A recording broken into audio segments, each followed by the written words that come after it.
Production support for the weekly special is provided by IU School of Public Health Bloomington, addressing public health needs by preventing disease, promoting health, and improving quality of life across the state and around the world through research, teaching, and community engagement.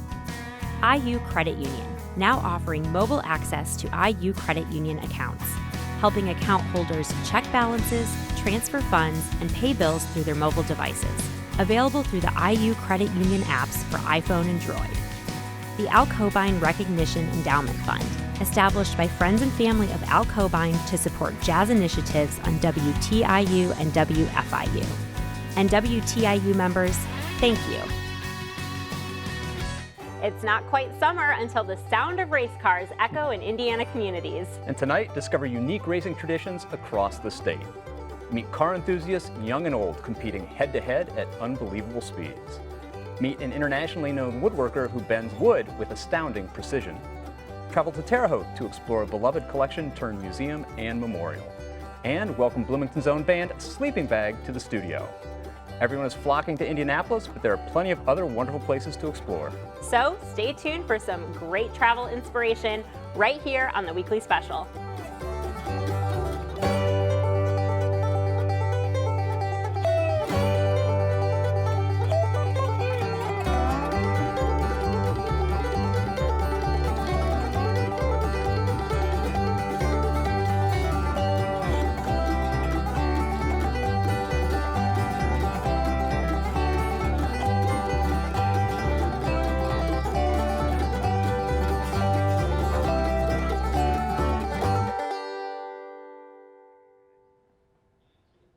Hello and welcome to the Weekly Special. I'm Daryl Neer. And I'm Erica Sagone. Daryl, welcome back to the show. We sure did miss you. And I missed you too, Erica. It's glad to be back. Thanks. Well, you've come back at a great time because we're going into summer and we have got some great Hoosier stories to tell. Now, being in Indiana, you can't help but get into the racing spirit right now. But year-round enthusiasts in Richmond, Indiana take racing to an entirely different scale.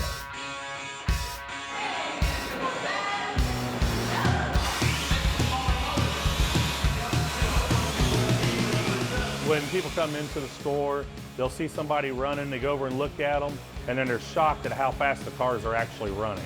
When you tell somebody a little car that fits in your hand is running 50 miles an hour around the track, they're just stunned. Our fastest pass down the drag strip was actually 115 miles an hour. That's literally the speed of a car. If you went out and got in your car, went to 100 miles an hour, that's how fast that car is running. If you times it by 24 to the scale model, you're well over 2,400 scale mile an hour, which is crazy numbers.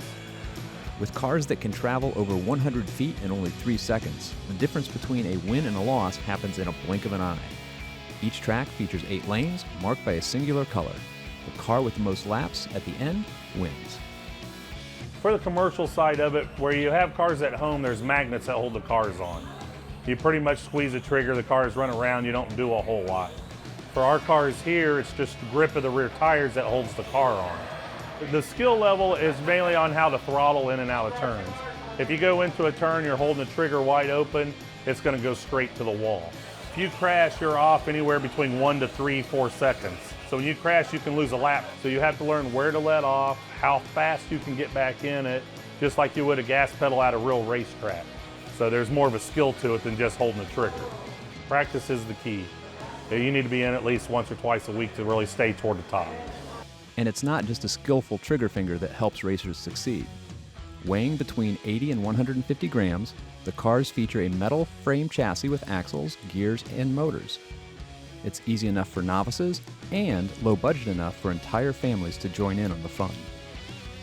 We get a lot of father and daughters, father and sons, grandparents bring grandkids in. They get on a track, and even though there's that big of an age difference, they have fun running together. So it spans a whole generation to 2 generations of 3 that can have fun doing the exact same thing. And the kids love it because they might be good enough to outrun the grandfather, and they feel really special with it. It's just fun that way. I started racing slot cars when I was a kid in the mid-60s. My dad and I started doing this, and we did that for 5 or 6 years. It was a lot of fun. And then the cars sat in the closet at my mom's house for decades. And about 10 years ago, my oldest daughter, Margaret, pulled the cars out and said, "Dad, what are these?" I started explaining to her, found Fast Eddie's here, and we came over, and it just snowballed from there. We had so much fun. We started buying more and more cars. We actually designed and built some cars for ourselves, and it's good for the girls. They learn engineering and mechanic skills by doing this. Now that Margaret's off to college, Julia and I come over as often as we can to race cars. It's just a good time to be together. It's something to like bond together over, and you can do it with anyone actually. It's just relaxing. And if you had a bad day or something, it'll cool you off. You have to concentrate when you do it, and so it takes your mind off of other things. Now you do a video game, there's one or two guys there, or you're racing online against somebody you never met. Within here, you can actually be right together having a good time. Everybody wants to have fun talking how good they are, they're gonna beat you. Same thing with any type of race. It's a little trash talk, but it's all in jest. It's just good time. You know, it's fairly inexpensive, and it's something that everybody can enjoy. To try out the tracks yourself, visit FastEddiesWorldOfSpeed.com for directions and hours. Okay, that was crazy fascinating. I had no idea that those tiny cars could go that fast. Did you ever have a slot car track or anything like that? I had a track as a kid, but nothing like that. Well, slot car racing certainly takes astonishing precision, one our next subject can appreciate when his art relies on exact measurements and mathematics.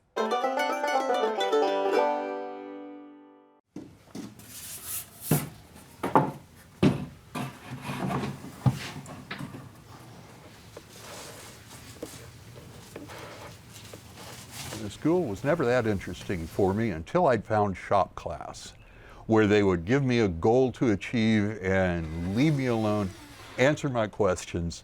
I could just experiment and build things. Started working for myself, and then my artistic sensibilities and just my general nature is I want to do something a little bit different than the mainstream, just a little.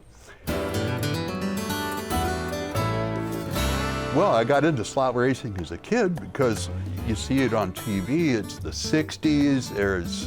We don't have video games. Slot racing is what video games are now.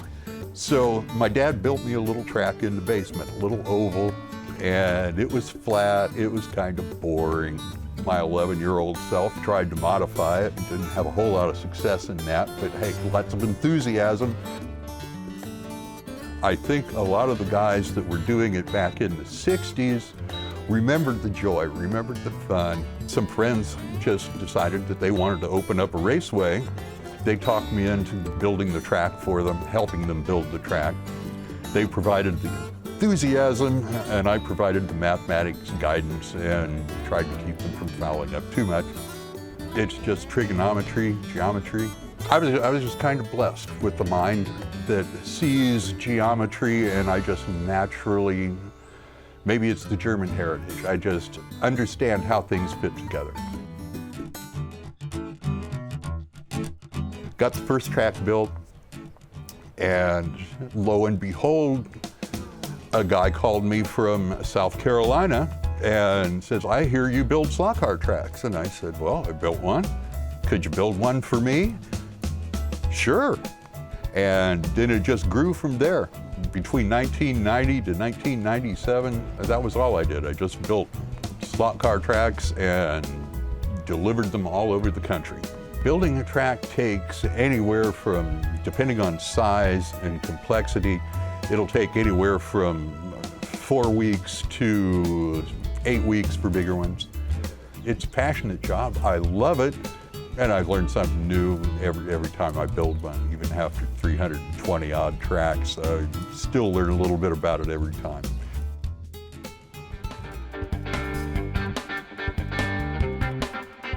Best part of the design process is just getting a track where it will flow. Thinking of the rhythm of the way the cars run, because an average lap on a slot car track might be 5 seconds.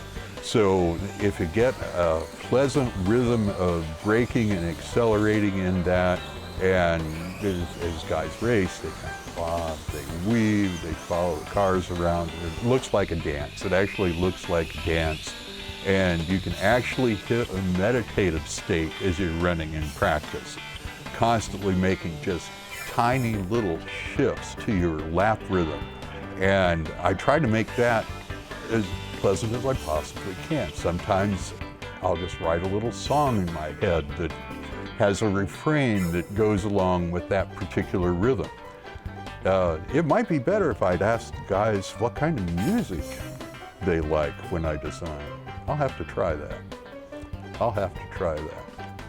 So maybe we can say I build blues tracks, because that's my favorite at this point. I just like sitting back and watching them experience what I've created for them. Those few milliseconds of extra speed they can get out of it. It's just, and they're, wow, that's so subtly different, but it's huge. Guys giggling and laughing, and they start pushing the limits on the track, and then somebody fouls up and everybody starts falling around and just it peals of laughter, and somebody reaches for a beer and try it again. It's just good time, just good clean fun. You can't go wrong with slot racing.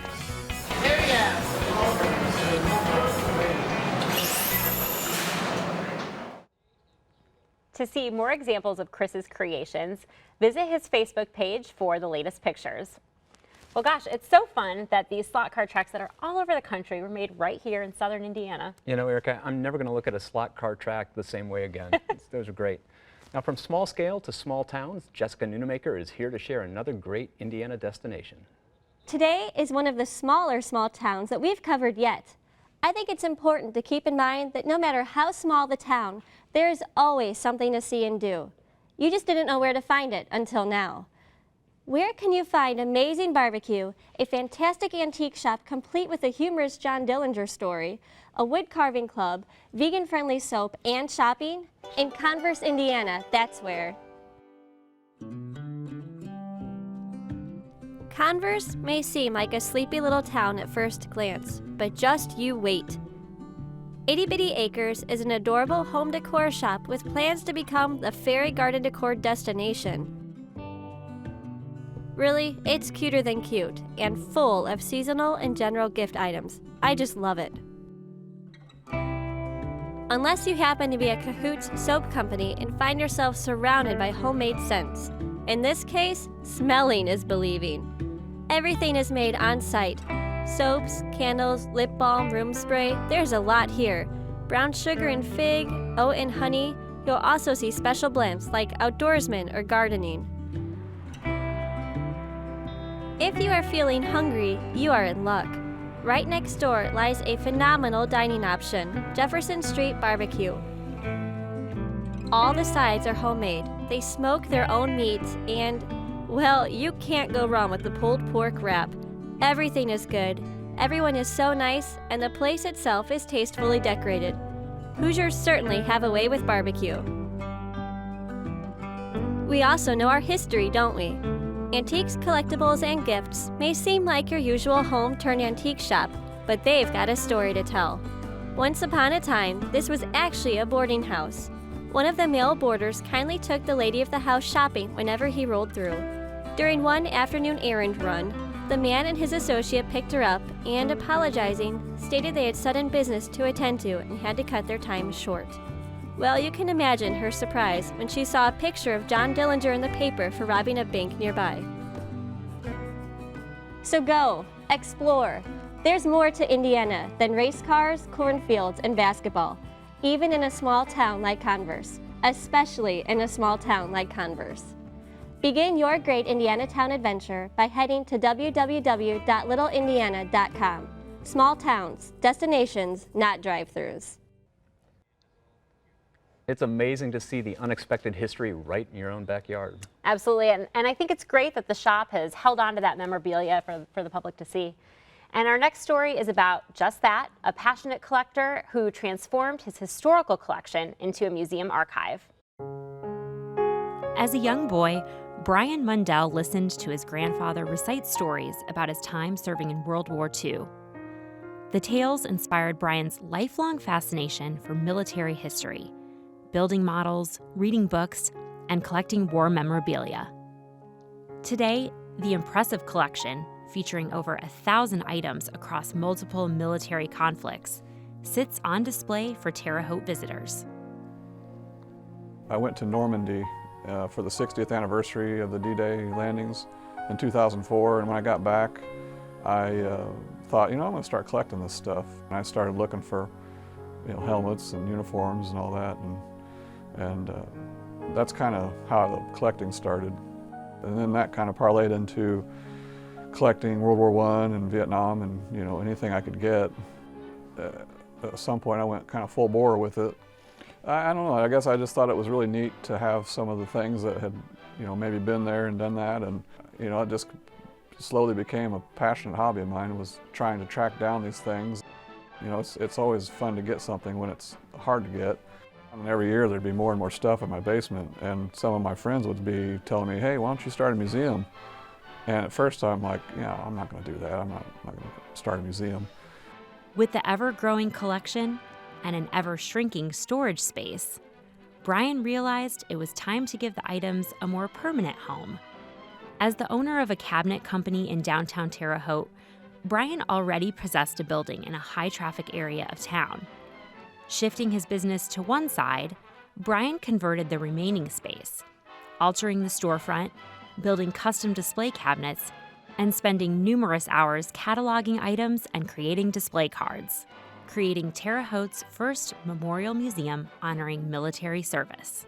My goal to begin with was to get to a point where people could come in here and maybe get a little bit of experience of maybe what some veterans went through, or how they dressed, or how heavy their coats were. I mean, just different aspects that the average layman wouldn't normally think about.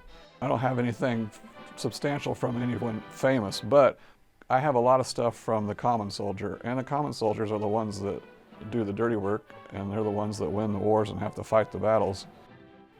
The majority of items on display have been acquired locally, and Brian takes extra care to gather as much information on the history of each item, as well as the personal experiences of the item's owner.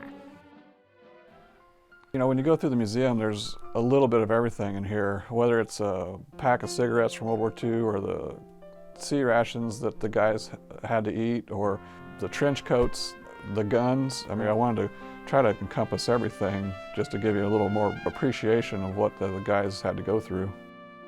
I just felt like it was my mission to honor our veterans, and this was the only way I could do it. I've noticed that there's been a handful of Iraqi, Afghanistan veterans that have come in here, and one even admitted that he came in here because it was healing to him, which I can't comprehend because I have not been in his shoes. But however it helps anyone, it's great with me. In fact, one of the boys around here who was killed, his dad had come in, and he came in 2 weekends in a row one time. This has been a couple of years ago, but he said it was a healing process for him. I never envisioned that part when I started the museum, but if that's what it does, then, great. Some guys from the 503rd Parachute Regiment fought in the Philippines. They met here in Terre Haute, and I think there was 11 of them that came. Anytime you can get 11 World War II veterans together, that's pretty rare. But the neat thing too was that in conjunction with them coming to the museum, there was also a Cub Scout pack that came. So we had 6, 7, 8-year-olds that were here with a bunch of 90-year-olds. And one of the things that was really neat was the Cub Scouts went through and shook all the hands of the veterans, and they said thank you. And it doesn't get any better than that for me. There's so many men and women who have served in this area, and people just take that for granted. I guess anytime you can touch and feel and see something up close, it's easier to get an appreciation for it when you can get up close and personal to it. For more information on how to visit the Veterans Memorial Museum of Terre Haute, visit terrehaute.com for location and contact information. Well, gosh, that is such an impressive collection, and I really love how he delves into the history of each piece. And you've got to respect that personal mission that he made to bring that museum to life. Yep. Well, before we go tonight, we are excited to welcome a new band, so as they set up, let's learn more about Sleeping Bag.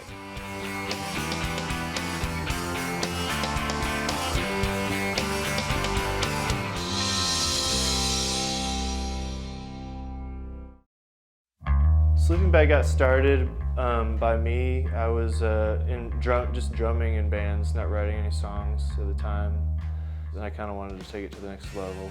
There's no meaning behind the name. I thought it sounded nice. I didn't want to think too hard about it. Started writing songs, got some people together. I wanted like a stable group of brothers. They have their own influences. They have their own take on the band in general. I would describe our genre as pop rock. Pop, something with a hook, you know, catchy, and then rock, guitars, you know, the whole formula of bass, drums. It's a style that appeals to me. I just try to keep things simple. I think if the bass line is good and the vocal line is good, and how they interact is good, then it's good. I write all the songs. Just sit down on a bass for hours and hours and just kind of figure out, oh, cool, you know. The reason I write songs on bass is I don't know how to play any instruments with melody, so I don't know, I just picked up a bass and did the first string. When I write, I try to just go hook first, and I do that for every song. I try to, it sounds weird, but every single song I write, I try to make it the best song. I'm open to anything, whatever the song invites to the table, I guess. Yeah, a lot of bands, like the sound, like a band is a sound, like the sound before the song. I think it should be the opposite, song first. My whole goal is to just make every record better than the last one. That's all I want to do, really. I want songs to be better, I want our musicianship to mature, I want audio quality to be better. My songs were designed for just turning your brain off and having fun. They're so simple. We all dig the tunes, we're all having fun, we're all like-minded, we're all hardworking. Yeah, I think we'll be around for a while. And now, Sleeping Bag.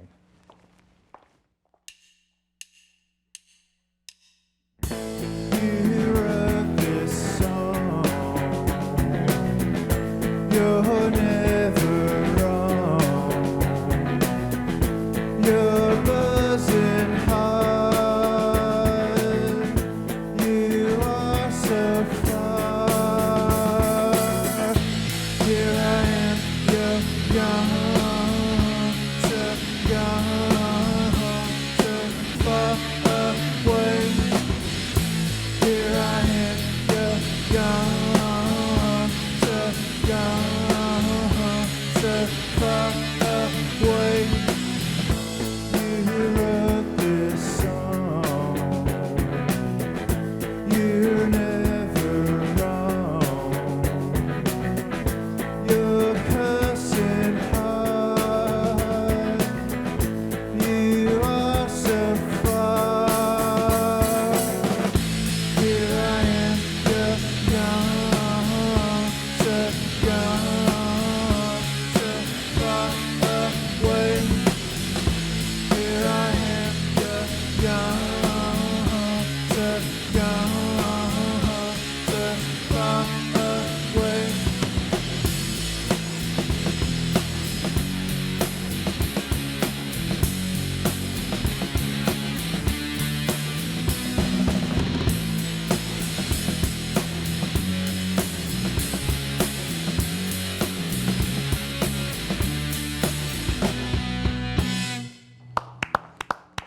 Thanks, guys. That was awesome. That was. That was really awesome. Well, to learn more about their albums and upcoming tour dates, visit sleepingbag.bandcamp.com. Well, that's all the time that we've got for tonight, but what a great show. And it's great to be back, Erica. It's great to have you back. All right, well, one more time before we head out. Sleeping Bag. Good night.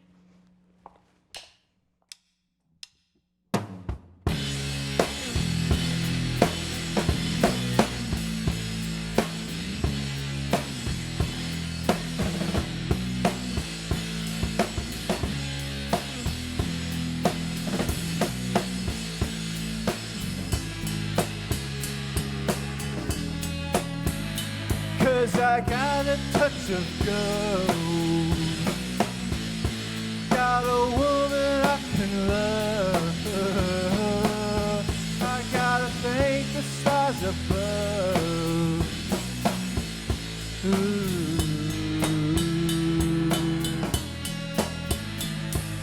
I got a touch of gold. 'Cause I've broken all the mold, and I did it in the cold. Ooh.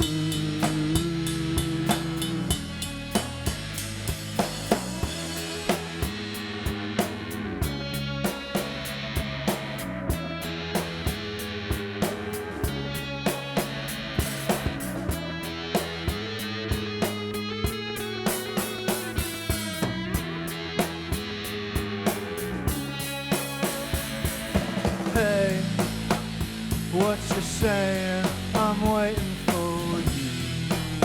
Do-do-do-do-do. Walk away. What you saying? I'm waiting for you. Production support for the weekly special is provided by IU School of Public Health Bloomington, addressing public health needs by preventing disease, promoting health, and improving quality of life across the state and around the world through research, teaching, and community engagement.